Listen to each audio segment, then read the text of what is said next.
It's a real privilege to be associated with you guys. And it's a beautiful space. Absolutely beautiful. Yes, it is.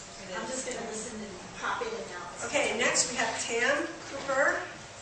And we are so grateful to be under the umbrella, the warm, welcoming, community-oriented, grassroots, ground-up umbrella of Family of Woodstock, who's been here since. Tam is, she's not only a friend, she's a mentor, and she's been with us since our very first clinic in 2004. It's true. So, yes, I was one of the first clients. My son, and we had a great time. And I also was a Section 8 recipient. I was on Section 8 housing for many years with my two children. And so I really love this joining of these three programs tonight. I think it's perfect, and we are all very much aligned. And it really is a privilege in this county for all of us, I think, to be able to work with people with good hearts, good intentions, with the willpower and persistence it takes to make things happen for people. And healthcare as a human right is one of those organizations. So family is very lucky to be associated with you guys as well. And we really thank you. I was working on the United Way application for my program in Woodstock and had to go back through several years to look at what we've been doing so that I can update the United Way application. And I was looking at how many people have been served in Woodstock alone, let alone Phoenicia, and now the Kirkland and the Darmstadt program, by the practitioners that sit in this room, and it's just fantastic. And I was so proud to be able to write it in our United Way grant and to mention this organization as one of our partners. Thank you. Thank you. And thanks very much to all of you. I'm really excited that the program has expanded the way it has. It's really feels very good to be part of an organization that can provide an umbrella for new human services that we all need and that we're very proud to partner with. Susan has asked me to do, I love that she used the word wrap, because if you go back in families training manuals, we talk about wrap sessions, and we talk about all kinds of stuff, and I have not wanted to update the language. It's really cool and groovy, and I leave it there. And I like that. But some of you have already had this wrap, so I've tried not to bore you. I'm going to talk about the cornerstones of Family's philosophy, and then two things in particular that everyone needs to be aware of, and that's imminent risk of suicide, homicide, and child abuse. And these are two things, because you work under Family, you have to be aware of. So I want to talk a little bit about those things and then give you resources if something should come up in this session. Family's philosophies. We have four cornerstones. We have empathy. All our work with other human beings is based on empathy. Confidentiality, and we'll talk more about that in conjunction with imminent risk of homicide, suicide, and child abuse. We have confidentiality, empathy, non-judgmental, and no advice. Those are kind of hard. Yes. So we are non-judgmental, and we don't give advice. Being non-judgmental is something that we all really work hard at extending to other people, and I'm sure people in this room know why that is, what it feels like to be judged. And I was just sitting with Carol in the back thinking about how cool RUPCO is, for one thing, and how much hope I have right now that there's almost, I'm going to use the word revolution. It's probably a little strong, but it seems to me like there is a class revolution going on. Maybe it started with Occupy movements all over the country. Maybe it's been bubbling up under there for a really long time. But organizations like RUPCO, like Family of Woodstock, like you guys, who put the profit motive aside and really work with human beings, humans working with humans. I'm very optimistic about the kinds of changes that we seem to be moving towards. And class is one of those places where we have a lot of judgments. So when we talk about what we do, we want to be really sensitive to how we portray people, how we portray the populations that we work with. We don't want to even imply that those poor people who we work with, those kinds of people who we serve. And when we are non-judgmental, when we put our judgments aside, because all of you have them, I have them. I have to work hard every day to put them aside. I am constantly looking at my own stuff in my work with other human beings. And there's actually a part of the brain that does judgment as a way to process all the information that we get millisecond by millisecond and put it into a category. So if you're all off the hook as far as having created this in yourself, you're on the hook to recognize it when it happens and put it to the side. And get some attention on it after you're done working with the person. I realize through my work all the time where my stuff still sits, where I still have judgments, where I still have locked in thoughts, feelings, all kinds of stuff around particular kinds of people. And it gives me really great information about me, historically about me, and also about the culture that I've grown up with, and what the culture that I have grown up with has indoctrinated me with every day of my life, every second of my life. And so being able to stay aware of my thoughts, my feelings, my reactions to people, and put those aside so I really can be there for her or for him when he needs an ear, needs a heart, needs hands. You guys are great with hands. This is what we do. And that's part of Families for All philosophy. We are non-denominational. People come to us with all kinds of beliefs. Some of them are religious, some of them are spiritual, some of them fall into a different category altogether. But those are ours. And we put those aside when we work with other people as well. So some of us have very strong beliefs, very strong religious or spiritual beliefs, and those are ours, and they inform the way in which we work with people, but we don't foster that in any way. We don't foist that onto other people. Each of us comes with our own sense of what's right and what's wrong and how we are going to be on this planet while we're here. And we respect everybody's individual right to that. We don't give advice. That's a hard one, especially when you have people coming to you saying, tell me what to do. Also, some of you are practitioners who give advice. You give instructional information on how to become healthier. And what we would ask that you do around that is make it optional and give alternatives and give options and encourage people to think well about themselves and to choose from a whole array of things that might be helpful to them and to be where that person is if she can't follow what it is that you think might be in her best health interest, or he can't do those things that you think might benefit him. And to be with that person where they are, because that recognition of how difficult life can be for people is really part of what helps them move forward to choosing what's best for them. And Family of Woodstock is an agency that started out with the philosophy that we help people help themselves. And I might be almost an expert on me and what I need and what I think and what I feel. I am not an expert on anyone else. And so to respect their right to self-determination is a very important part of what we do and what we bring to this kind of human-to-human work. So non-judgmental, we don't give advice. We help people think through their own situations, their own options. We ask them questions like, well, what's worked, what hasn't worked, and if you had the courage, what would you do? Because sometimes we know what we need to do. We need the courage to move forward in order to make that a reality. And that's something we can offer to each other. So non-judgmental, non-directed, no advice giving. Empathy is the ability to resonate with another person where she is emotionally. And if you think about emotional communication, it is our first language. In utero, we resonated with our mothers emotionally. I was doing a group this week, and there was a pregnant woman in the group, and I was talking about this in the group, and she said, oh, that is so true. She's 5 days overdue.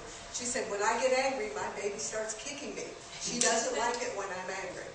And it was such a great example of what I was talking about, that in utero, we responded to the emotion of our mother. When we're born, we communicate emotionally. We respond to all kinds of life events with tears, with laughter, with the visible expressions of being frightened and startled. And caregivers and young ones resonate and communicate with each other emotionally. We never lose that. Now, many of us grow up in families where we're told, quit crying or I'll give you something to cry about. Go back to sleep. No, you didn't have a nightmare and you're not scared. These are the messages we get about our first primary language very early in life. In my family, I got two really great messages that I have worked all my life to get rid of. One is, my mother sat her 3 daughters down and told us that when we got angry, in particular at our father, which was kind of a dangerous thing in our family, or our brother, that we should put this smile on our face. Oh, God, I hate this smile. It still creeps me out. And now, as an adult, I know when that smile is on my face, I get pissed off. And I'm probably angry at a man. So I've learned these things about myself, and I have had to undo a lot of cultural learning around that.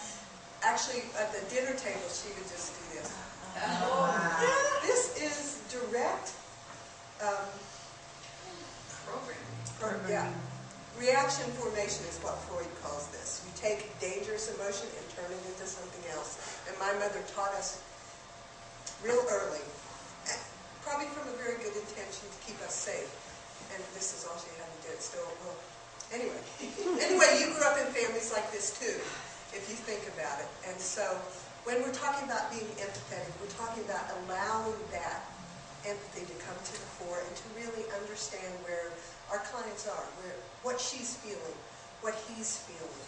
And a lot of research has been done about health and psychosomatic ways of responding to things, the ways in which we internalize things, we turn our pain into physical body sensations and pains and hurts. So the potential exists when you're working with people, especially when you're laying on hands, for this stuff to come up.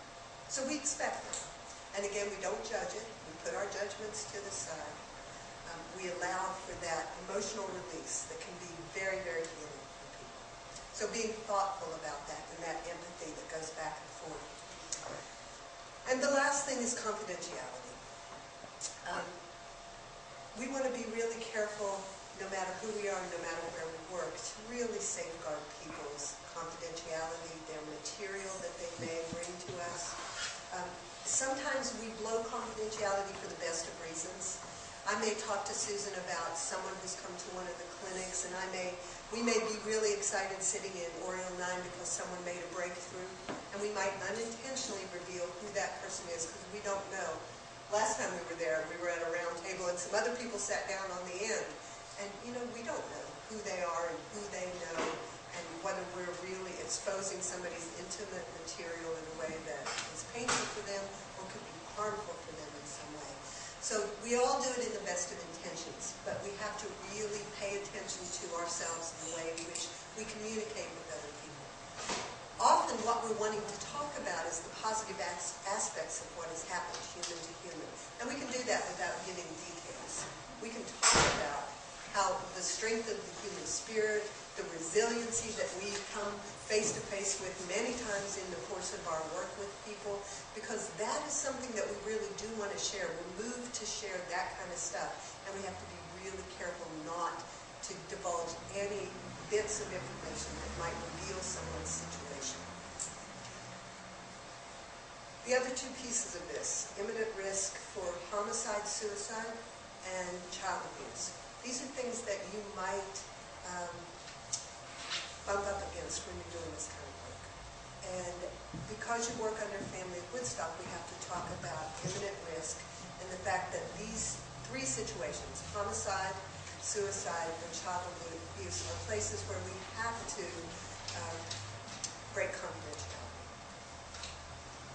So when you're working with clients, things may be revealed to you.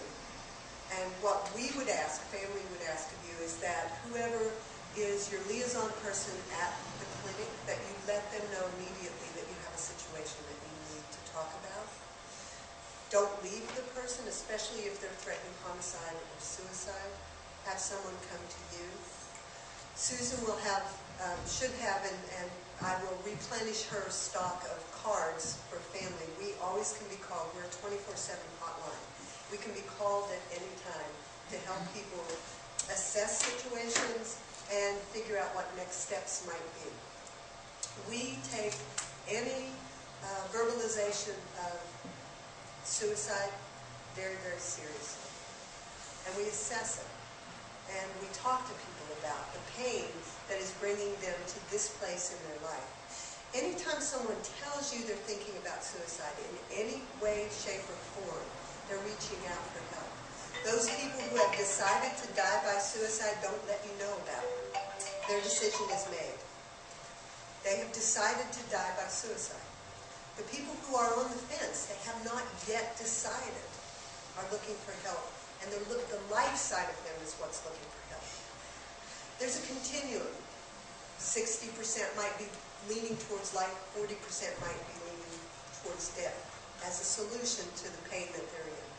And we fall solidly on the 60% of life. Even when you have a 5%, 95%er, only 5% of me thinks that she wants to stay alive.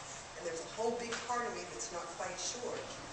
We're still aligning ourselves with that part, and we're bringing in a lot of extra resources at that point. What we know about a suicidal presentation is that just talking about it eases some of the internal pain enough for the life side, which is ever persistent, which is really constantly looking for ways in which to improve their chances of staying on the planet, comes more and more to the fore. And the person herself or himself can keep themselves alive at that point. So just being able to listen to people talk about how bad it is, why suicide, why now, that's a good way for us to think about this. What has brought you to the point of considering dying by suicide? And we really want you to use that kind of language, because that gives the message to the other person that you're willing to be there with them in that place that's really dark and really dangerous.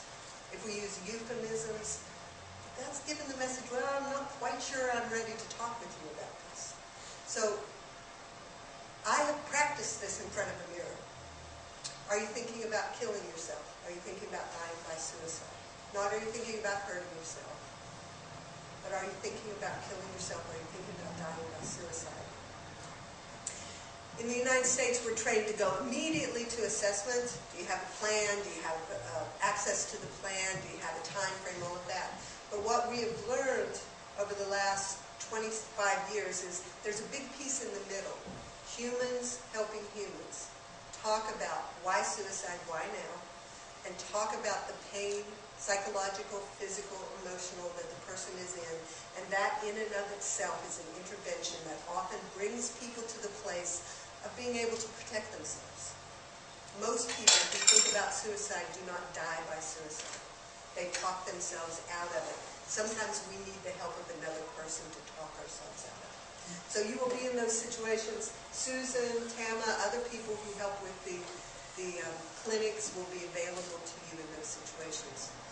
New York State, as a result, this is not a surprise to any of us, Sandy Hook and other massacres that have happened recently, we're really starting to look at violence towards others. There's a theory that suicide, homicide are Siamese twins. Violence turned inward, violence turned outward. And that we need to, as a public health policy, we need to address both of these. So the hotline is starting to look at how do we help people who might have violent tendencies towards others as a resource. The CDC and the public health departments are looking at campaigns that will bring additional resource to people who are feeling as if their anger is going to lead them to harm other people, to kill other people. So anytime someone says to you, I'm going to kill someone, that has to be reported immediately. What would you do if someone said, I'm so angry, I'm thinking about going home and killing my partner, sister, mother? How would tell Susan?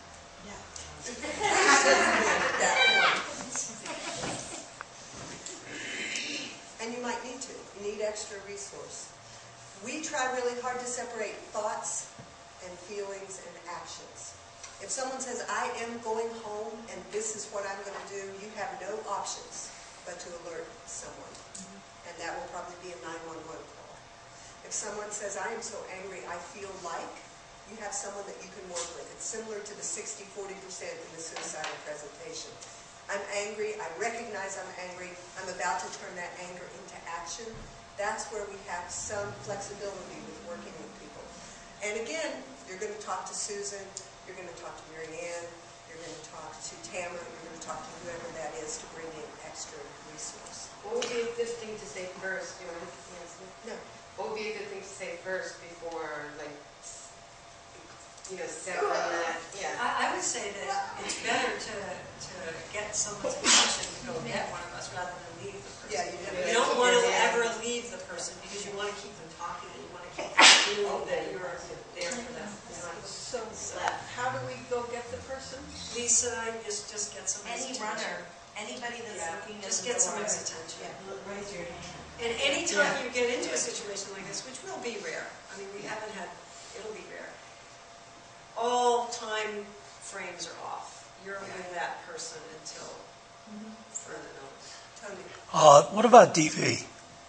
Domestic violence is not something that we break confidentiality. That's the problem, because in my own practice, I find I have to kind of, I give them the number and I say, please make the call or call the police or whatever, and the problem.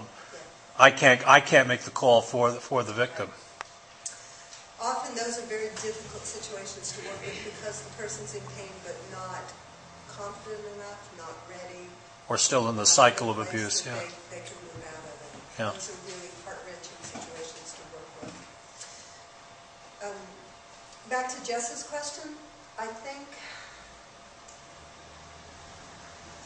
you want to get the attention of someone else.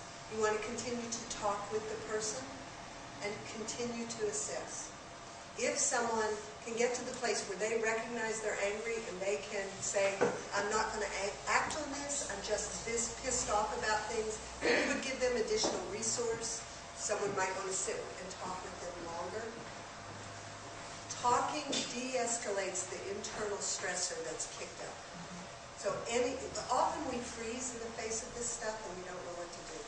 When we freeze, we shut out ourselves as a potential resource to the other person. So you want to stay engaged. You can even say, wow, that scares the shit out of me, and I'm going to sit here with you and we're going to talk about it. What's going on? Because the more honest you are, the more authentic you are, the more willing you are to engage in that moment, the more help you are for that person.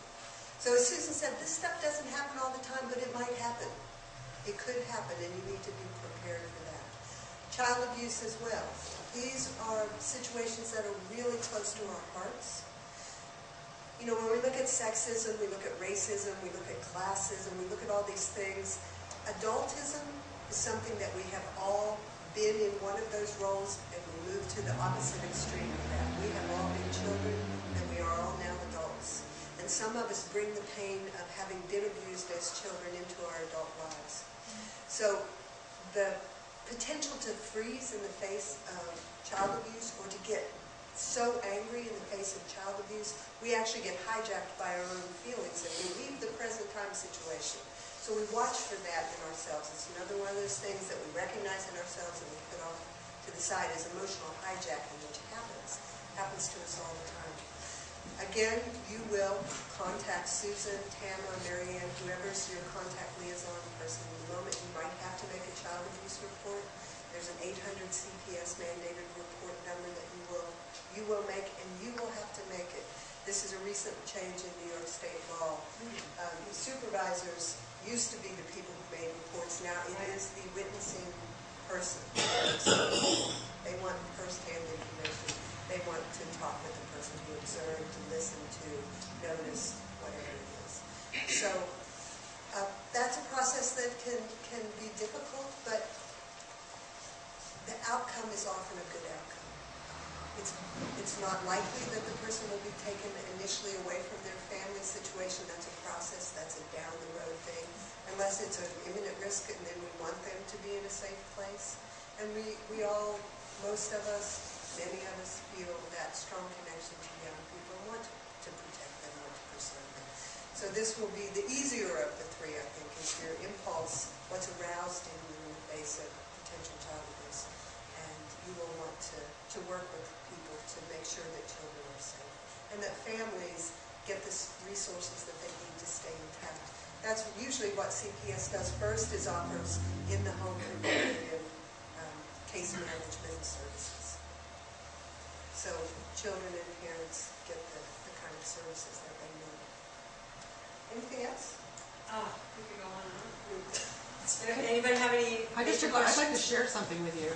When the first day that we had the Kirkland Clinic, and you were talking about whatever, I raised my hand and I said, if you have a feeling that somebody might be about to hurt themselves or kill themselves or somebody else, should you ask them? And you said, yes, absolutely. Oh, yes, I'm glad you brought that up. And it's never happened here. It hasn't happened in any of the clinics. But about 6 or 7 months ago, a neighboring client of mine said, I've got a friend who's really incredibly depressed. You know, can I send him to you for a session? I said, sure.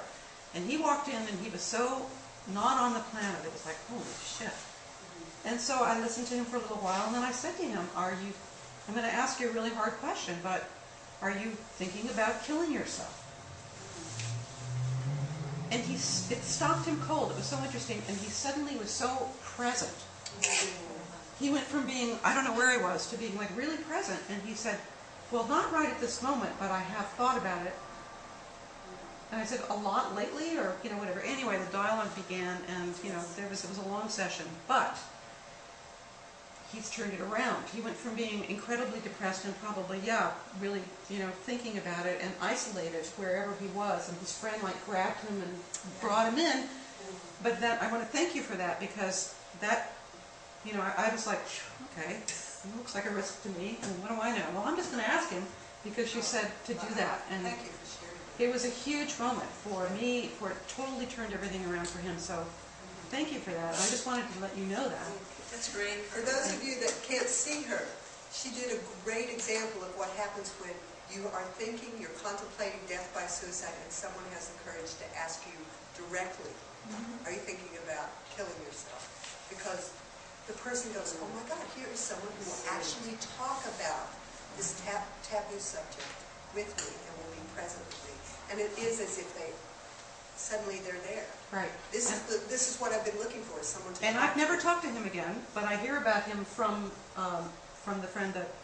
his friend who's living, and he's been able to make really specific choices about staying in the land of the living, and deepening his connections with his family. And he doesn't stay locked up in his room anymore. He's taken on other work. He's been able to do all these things. And it was just, I have had nothing else to do with him except asking him that question, and it startled him so much that something started to shift. So I'm really grateful for you for that. Thank you for sharing. Thank you. For just really quick things, I was reminded by this. Please do ask people directly.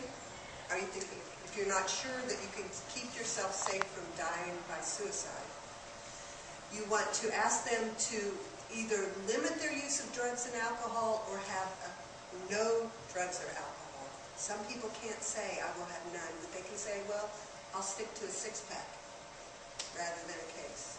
Or I'll have 1 beer instead of a 6-pack. Or I'll just smoke 1 joint. Or I'll try to stay away from heroin. Whatever it is, we really meet the person where he or she is.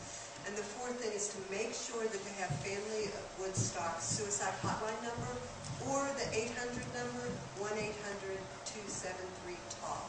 Both are options for people to reach out 24/7 if they start to feel as if they're at risk of dying by suicide.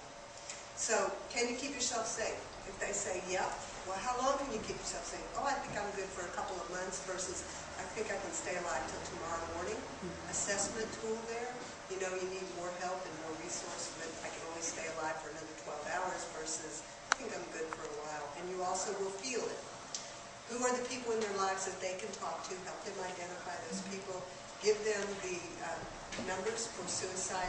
Also, crisischat.org, if people like web-based chat rooms. Crisischat.org is a place that New York State has opened up for people to talk online with other people. And teenlineonline.org is another place for teens to go if they're feeling like they may die by suicide. Are all these on your cards? Teenlineonline.org. It also has a number for California residents. There's a phone number that goes with it, but it's not toll-free around the country.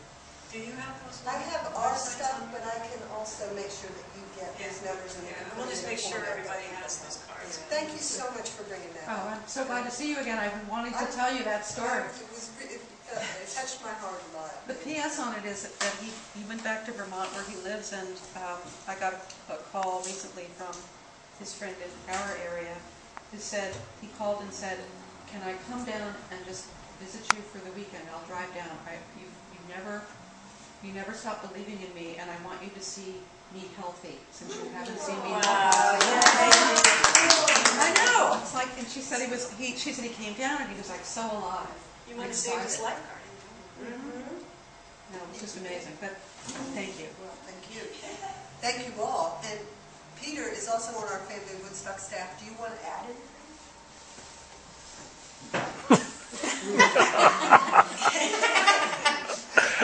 Okay, no. No, you said it all. And you just keep learning. You get a set of guidelines, but every person in every situation is different. Great. And Tam, on Family Woodstock. Chocolates, yay.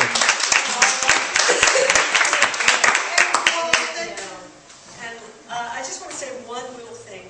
I think that just some of the stuff that Tam said, and I know this ties into what Peter is doing too, but one of the things that we do is that and this is what is truly healing, no matter what your modality, is that we pay attention to people.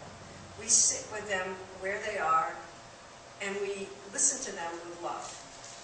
And that is the most healing thing that any of us can do, any modality, whether it's medicine, whether it's holistic medicine, whether it's energy medicine, it doesn't matter. That is the most healing thing that we can do, and that's what we know, and that's why we're healers, and that's a really precious thing.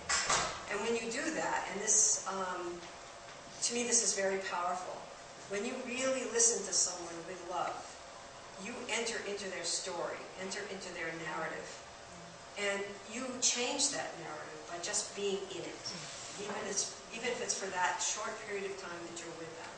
And that can be one of the most, as we saw with Cardi's example, that's one of the most powerful things you can do to heal another human being. So, and we get that. That's what we do. Whatever our modality is, that's what our true value is. And so, to me, that's it. And I try to do that in medicine. You're doing that with holistic medicine. And I think that that's really the power of what we all do. So, thank you very much. And I truly, and before we see Debbie, Debbie Adelman, who's going to talk about the time bank, and at which point we're all going to probably start breaking up and going to grab some food, I want to just thank a few people. Without Tama Bell, this clinic would not happen. She is the true director of this clinic. She sends you all the emails. She gathers you all together. She's here at 1 o'clock before each clinic. She's here until 10 o'clock after each clinic.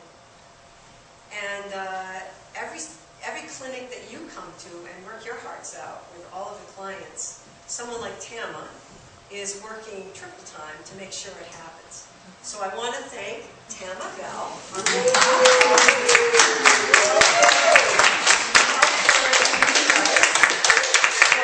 this clinic a reality. Thank you so much. Guys. And I also want to thank Randy, the director of Support Services, making sure we're all fed.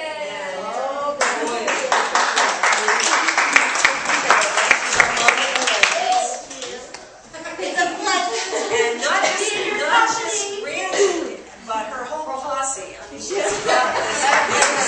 Hey.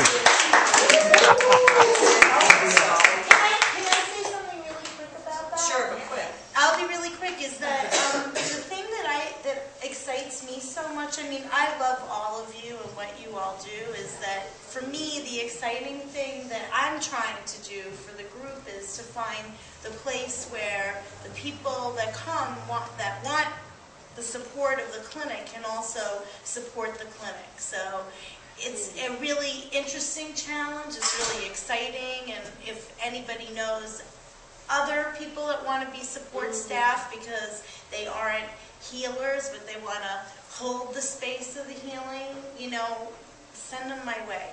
Because that, to me, is like the way to balance what's happening here, you know, to give not only acknowledgement and love, but support to make it happen. Because it's not an easy thing, I know, for each one of us to come and do what we do. So, like I said, if you know anybody that wants to join the posse, we got a really great posse that feel proud, I think, of like what they do to participate. So, you know, thanks for the opportunity.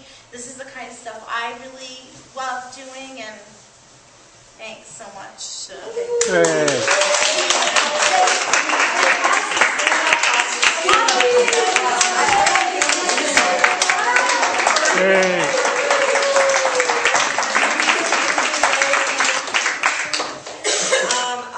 Next, Angel, come on up here. Yay. I don't know if many of you guys know this, but Angel is the director of the Darmstadt Shelter, which is Family of Woodstock's homeless clinic for homeless people. And I think there's a lot of the battered women at the Family Inn. Angel is the director of that clinic, which meets once a month, the third Thursday every month. And she's there with 3 or 4 of our faculty. Or sometimes 5 or 6. Sometimes 5. Any of you who want to participate, feel free to call Angel. And she, every month, takes care of all of those people. And the people who heal the healers. The people who heal the workers. The workers that work for family, that are very stressed out in their own homes, and come and take care of very stressed out people in a homeless situation. So I try to include everybody, the staff and the clients. But it takes place in the middle of the day from 11 to 2. So it's hard for some people to get there, and we don't have all of the people at Darmstadt because they have programs they go to. But we do service a lot of the pregnant moms and the homeless people that are in the family shelter.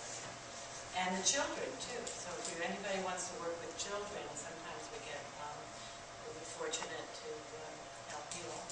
And this is and it can't be a community clinic because it is a shelter. So it's kind of not out there in the public sphere, but you all need to know about it. And anybody who wants to participate, call Angel. So. Yes, and I don't see Meriday here. I have to Meriday? say. She's sick, I spoke to her. Because she was the last one clinic she came 2 clinics before, and she just made the whole place like a spa. Yeah. And then Tony had his foot bath, just spying out. The people that were, they were literally homeless, Yeah. They were feeling so taken care of, and She loved that clinic. yeah, that She was, got and so excited. I encourage anybody who wants to, help those people. It's a great service. There are schedules and phone numbers on that table at the end, so feel free to take some. Angel, thank you.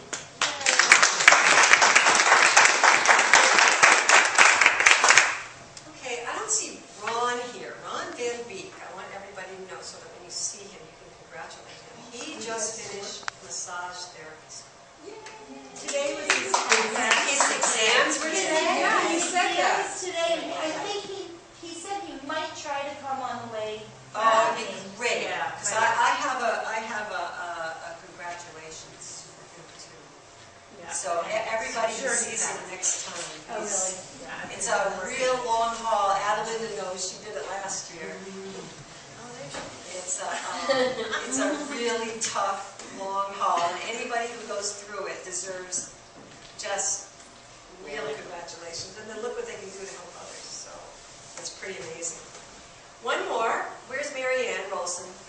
Come on up here.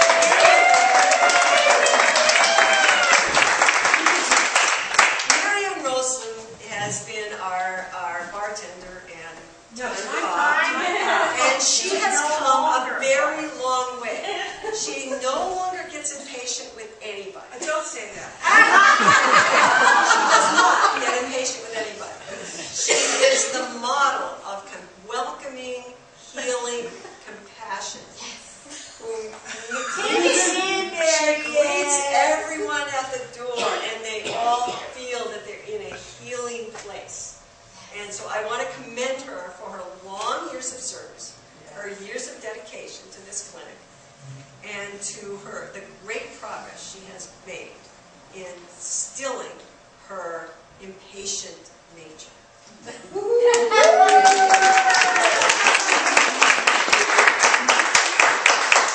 Thank you, Marianne. Okay, everybody, I think that we're ready to hear Debbie now talk to us about the time bank.